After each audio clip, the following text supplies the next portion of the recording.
I don't think y'all heard that. Let me make it plain. In other words, when you have on your spiritual goggles, when you have radical faith, the promises of God, though you can't see them, become more than that sickness you can feel. The promises of God, though you can't see them, become more real than that stack of bills on your kitchen table. Because our relationship with God is our reality. And when you have a relationship with Him, you know that He's able to do exceeding and abundantly above all that we could ever ask or imagine. It is in my opinion that one of the biggest misconceptions or misinterpretations we have as Christians is how we define our faith. Many believers across the world, and many of you under the sound of my voice this morning, when asked what faith is, will give the answer that faith is the substance of things hoped for and the evidence of things that we cannot see. And you would be absolutely right. But the problem is not that we cannot define faith, we do not understand the definition of faith. We can say it like we mean it, but do we really understand what it means when we say that now faith is the evidence of things hoped for and the substance of things not seen? Do we understand what that means? We all really know, because we've been taught this in Sunday school and Bible band and all these things that we've attended most of our lives, of what the definition of faith is. We've heard it in church all our lives. But beyond the definition, we have no idea of how to truly put our faith into action. Many believe that having faith and walking by sight consists of walking blindly into a situation with absolutely no form of control whatsoever. That's not factual. Yes, we turn it over to Jesus and we give it to Him. And yes, we may not see what is ahead of us. But let me just help you out this morning, because we know that we walk by faith and we walk by sight. We may not know what it looks like. We may not know how the outcome is going to be. We may not know how our bills are going to get paid. We may not even know where our next meal is coming from. But when you step out on faith and when you have a relationship with Jesus, you step out on faith and you walk by faith, but to your carnal eyes, yes, you may be blind. You can't see it. Anybody ever been there where you just can't see it? You've tried to see it. You've tried to find ways. You've tried to find avenues, but to your carnal eyes, you could not see it. It just didn't look like there was a way out. That thing that you were dealing with, and if you think about it, we've been through many of those situations. Over and over again, we've been through those situations where that thing that we're dealing with seems like it's going to take us out. But that's why I say when you look back over your life, that very thing that 10 years ago you thought was going to take you out, 10 years ago, 15 years ago, 5 years ago, 2 years ago, last month you thought was going to take you out, to your carnal mind, it appeared that way, but God brought you through. Every single time God has seen you through. You may have not seen it with your carnal eyes, but when you put on your spiritual goggles and you start to look in the spiritual realm, you can see that there's a God working on your behalf. When you have on your spiritual goggles, you know that everything is going to be all right. You ever been there where you've been in the midst of a storm and you just didn't even worry? You're just like, you know what? I ain't even going to let this bother me. I've been there before. I've been in worse before. And God still brought me out. But the problem we have today is that too many people are trying to operate in faith. Too many people are trying to walk by faith that do not have a relationship with God. I might get in a little trouble today, but y'all pray for me. The only time they come to God is when they are in dire need.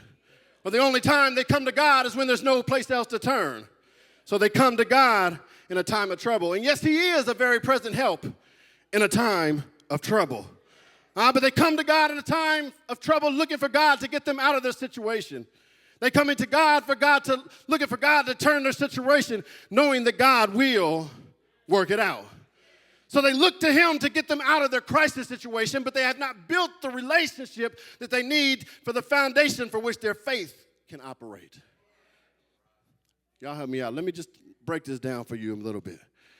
Oftentimes, we do what I like to say, we like to pimp God. We think that we can pimp Him. We think that we can use Him. And God will do it for us time and time again. But the problem is that when you don't have the relationship and the foundation for your faith is not going to stick in the face of adversity. See, when we're in here and it feels good and we've got that feeling, you know that feeling that we get. We got that feeling and it feels good, but we don't have the faith to stand on. So when we walk out the door and that very thing that we gave over to God smacks us in the face, we don't know what to do. Y'all act like y'all don't know what I'm talking about. Maybe I'm the only one that's ever been there. When I came to church, walked through the door, didn't feel like being here, didn't feel like shouting, didn't feel like dancing, didn't feel like praising, didn't know how my situation was going to turn around. But the longer I sat in service, one of my little hands slipped up. And as my hand slipped it up, my other hand slipped up. And I began to tell God, thank you in the midst of my problems, right? Before you know it, you get in here and you get up and you get to praising and you get to dancing and you get to shouting. And guess what it feels like? It feels like everything is going to be all right. We run down to the altar and the pastor prays for us and the elders lay hands on us and they pray the prayer of faith and we feel like everything is going to work out just fine. But the minute we get out into that car, we get that text message. We open up our phones and we get now y'all not checking text during church, right? But when we get back to our car, we open up our phones and we get that text message, that ugly text message, that one that you were praying about in church. Or you get out to the car and that son or daughter that you've been praying for is acting up and just won't get right. You get out to the car and that spouse that you've been praying for, that unsaved spouse that you've been praying for is now on your case. Why they keep you in church that long? Why you had to be there that long? And here you go. God, I thought you had worked it out for me. God, I thought you had did it. God, I thought you had delivered me. God, I thought you had made ways out of no ways. I thought you healed that. The minute you walk out the door, the devil is all in your ear. And what does he tell you? I told you that church stuff wasn't about anything. You've been in there dancing, praising, and acting like a fool, and nothing has changed. And then you got the nerve to get an attitude with God. Y'all getting quiet up in here, up in here. But you have the nerve to get an attitude with God. But the reality is some of you have been trying to get a God to work for you. You've been trying to get God to move to that you don't speak to. You don't worship. You don't serve. You don't live for. You don't seek him. Then you show up in a time of trouble talking about God, do it for me. And when he doesn't do it right away, you have nerve to get an attitude with him.